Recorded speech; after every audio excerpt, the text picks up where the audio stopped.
De la pénétrante est de Douala, nous entamons le voyage pour Kelendongang, un village enclavé du Nyong-Ekele, département de la région du centre.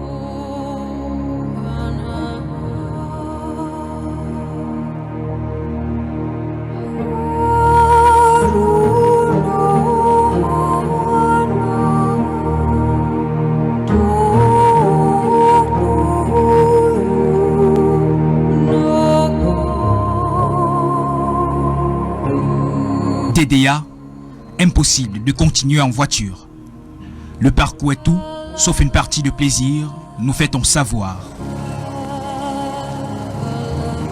Les mototaxis sont le moyen de transport le plus sûr en cette saison de pluie.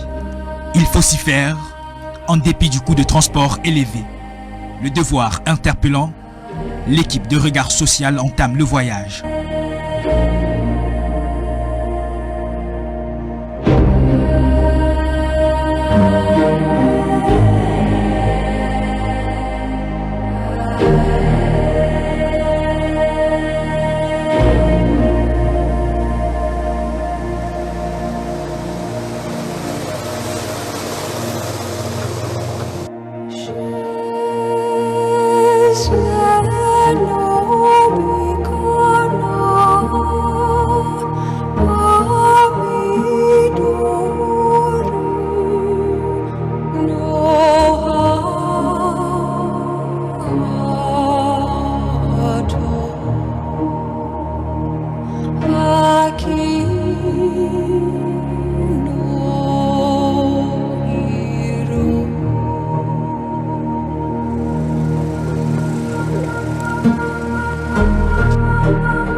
Au bout de 2 heures de route, nous parvenons à Kelendongang, à environ 45 km d'Edea.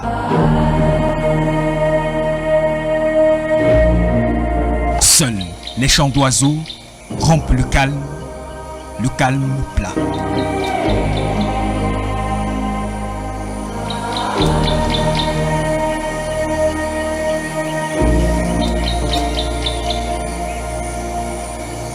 C'est ici, au quartier Nwambong, que Étienne Théou vit l'enfer de sa maladie.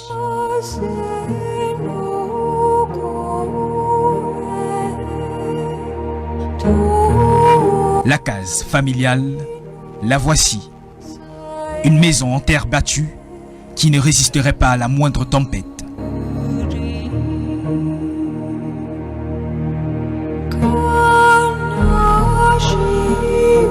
Dans l'espace qui tient lieu de chambre de couchage, le jeune homme de la vingtaine allongé dans son lit rumine la douleur. Il affronte aussi les rayons de soleil qui pénètrent la pièce via les nombreux trous béants au mur.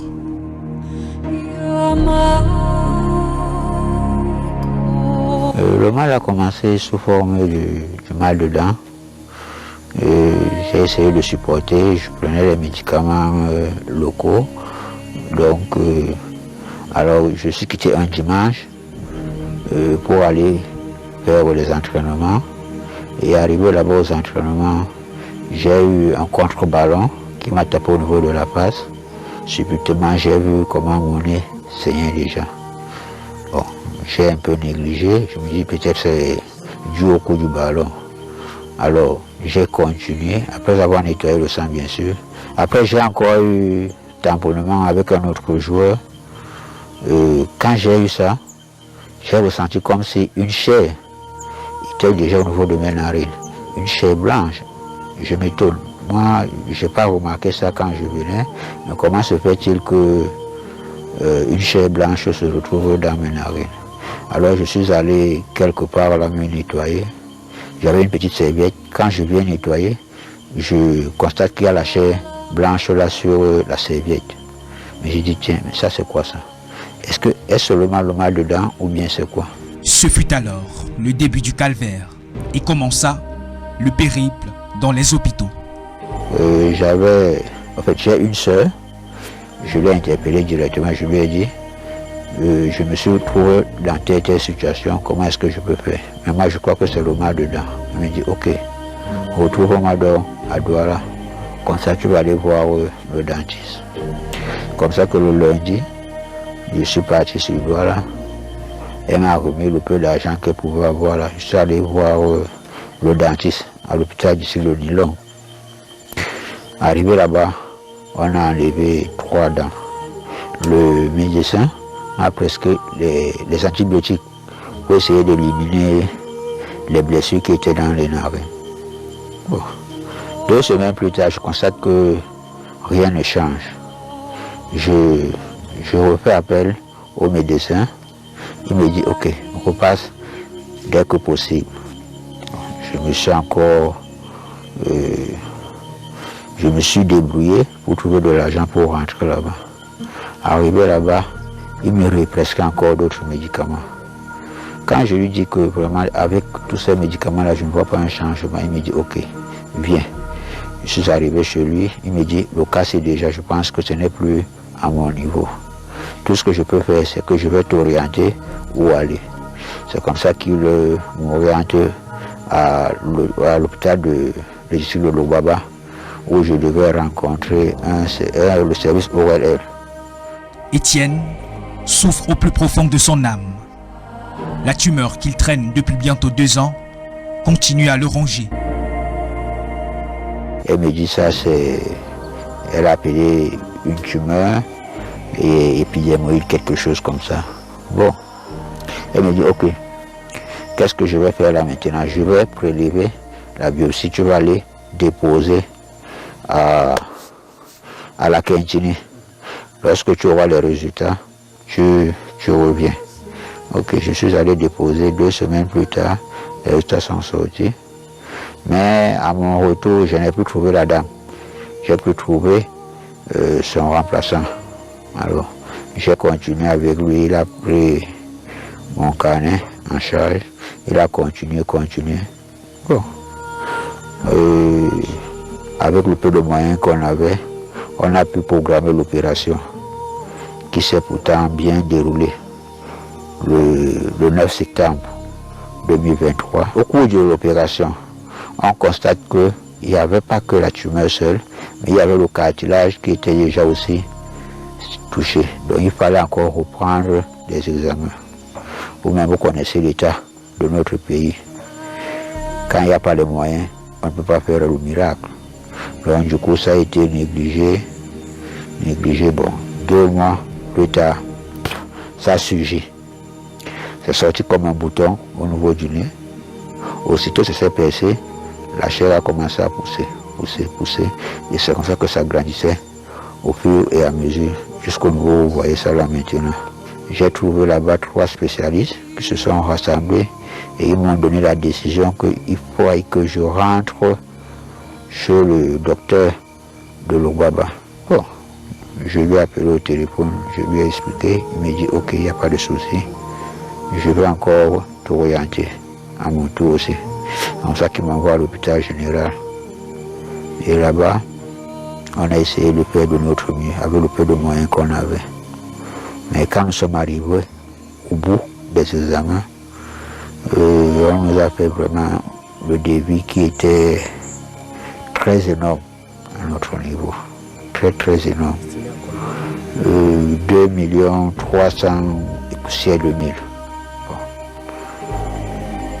Ma soeur même qui m'aidait, elle dit dans ce cas, elle ne sait quoi faire. Et pour ne plus être même embêtée à tout moment, elle a dû changer le numéro.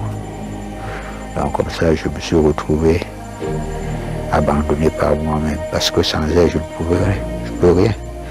Bon, j'ai dit ok, je remets tout entre les mains du Seigneur. Ma soeur était là, je suis allé chez elle, elle m'a logé là-bas près d'1 mois. Vous savez, avec ce genre de cas, vous ne pouvez pas quand même rester sans médicaments. Donc, il a fallu que le peu d'économie qu'elle avait aussi sur elle, qu'elle dépense ça comme ça pour essayer d'apporter le soutien. Bon. Il ne peut plus rien faire. Il passe toute la journée sur le lit, couché en train de pleurer. Moi-même, parfois, je suis abattue. Le petit cacao que je peux avoir. Il faut qu'on achète le remède. Au moins, ce qui coûte 500 000. Le cacao, c'est combien coûte? Il faut qu'on mange dans ça, on fait le marché, on fait tout. Il crie même manger, mon frère a même de la peine à manger. La nourriture reste souvent là. Il lui demande souvent que qu'est-ce qui ne va pas. Tu as fait quoi quelqu'un? Il y a quoi qui ne va pas? Il me dit rien, ça va aller. Ça va aller. C'est tout ce qui sort dans sa bouche que Dieu au contrôle. Sans repère et à court de moyens, Étienne, Rodrigue et Ange-Marie, sa sœur, ont décidé de retourner s'installer en campagne. Orphelins de père, sans trace de leur mère, depuis plus de 20 ans maintenant. Comme on n'a pas vu grand changement, je lui ai dit vraiment, le mieux c'est qu'on rentre au village. Si je meurs au village, on peut facilement enterrer que de faire venir les ambulances et autres. Bon, c'est comme ça que je me suis retrouvé au village. Mon frère, je suis tout pour lui comme il est tout pour moi. Et on se retrouve dans la situation-ci, toute seule. On n'a pas forcément fait des jours si on ne mange pas. Il faut les médicaments, mon frère. Il saigne, ça coule de l'eau. Partout souvent, tu trouves le drap mouillé. On change les draps constamment. Moi, tout ce que je peux demander, comme nous sommes nous deux ici, là, on n'a personne d'autre. Je demande juste, par exemple, de bonne volonté, d'aider mon frère pour que lui aussi devienne comme tout le monde, comme tout le reste de personnes. Parce que ça me fait mal de lui voir comme ça. S'il vous plaît, tous ceux qui vont écouter l'émission, pardon, venez au secours de mon frère, s'il vous plaît. S'il vous plaît. Mon frère, c'était un débrouillard. Il y avait des chantiers, du bois qu'il faisait parfois. Parfois, il jouait dans son football. Quelqu'un même avant même ses 1000 francs le dimanche, ou bien travailler dans les champs. Mais aujourd'hui, il ne peut plus rien faire. Il ne peut plus. Rien. Rien comme il est là. Et nous sommes que deux ici. Il ne peut plus. Et ceux qui étaient Douala pour venir ici là avec lui. Parce que là où je dois à Douala, là-bas, il vivait chez moi. La maison, j'avais d'aller l'aérer de 3 mois, il ne pouvait pas payer là-bas. Il reste ma météo. Voilà comment mon frère et moi on vient ici là. Le père est décédé en 2018. Et moi, on a grandi avec notre père. Notre mère nous avait quittés depuis 2000. On n'a pas de ses nouvelles, on ne connaît pas. Bon. Elle est aussi dans la nature comme ça. Donc du coup, après le deuil du père, on s'est retrouvés orphelins comme nous sommes là. Dans le village, la situation d'Étienne choque plus d'un. Le sportif et laboureux garçon d'hier, connu de tous dans la localité, n'est plus que l'ombre de lui-même. C'est inimaginable. Quand tu le regardes, tu le reconnais pas. Si tu ne le connaissais pas avant, tu ne peux pas savoir qui est devant toi. Il était un très, très grand footballeur parce que nous on comptait ici au village qu'un jour il pouvait nous aider, même dans son football. Mais quand tu vois comment il est, tu te demandes qu'est-ce qui s'est passé? Qu'est-ce qui s'est passé? Donc, nous pleurons, nous crions à l'aide, à tout ce qui peut faire un pas, n'importe lequel. Nous demandons l'aide parce que nous sommes tellement dépassés. Les deux enfants là, comme les frères ont dit là, vraiment, ça nous gêne tellement avec l'envie qu'il avait, le courage de travailler. Et je le vois aujourd'hui, vraiment, ce sont les larmes.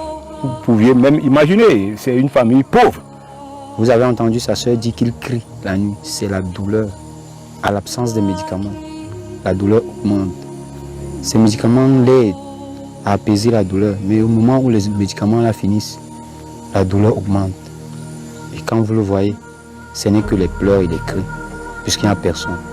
Il est cloué. Dans l'Éternel, il va toucher. J'espère que l'Éternel touchera le cœur des gens. Ça fait énormément mal. C'est pourquoi j'ai toujours mes médicaments avec moi.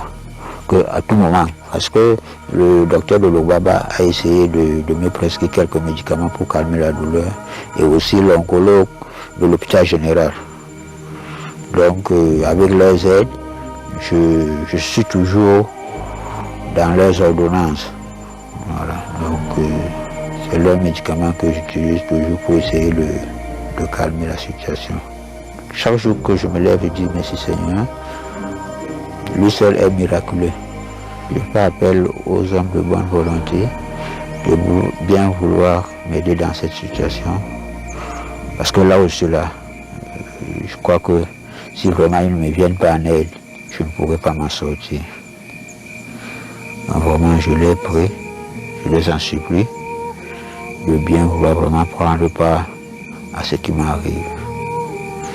Et je compte vraiment sur leur soutien. Enfin, peut-être de regagner la santé. Ceux qui peuvent prier, n'ont qu'à prier. Ceux qui peuvent aider financièrement pour que je puisse être opéré, afin de retrouver la santé, je serai vraiment ravi.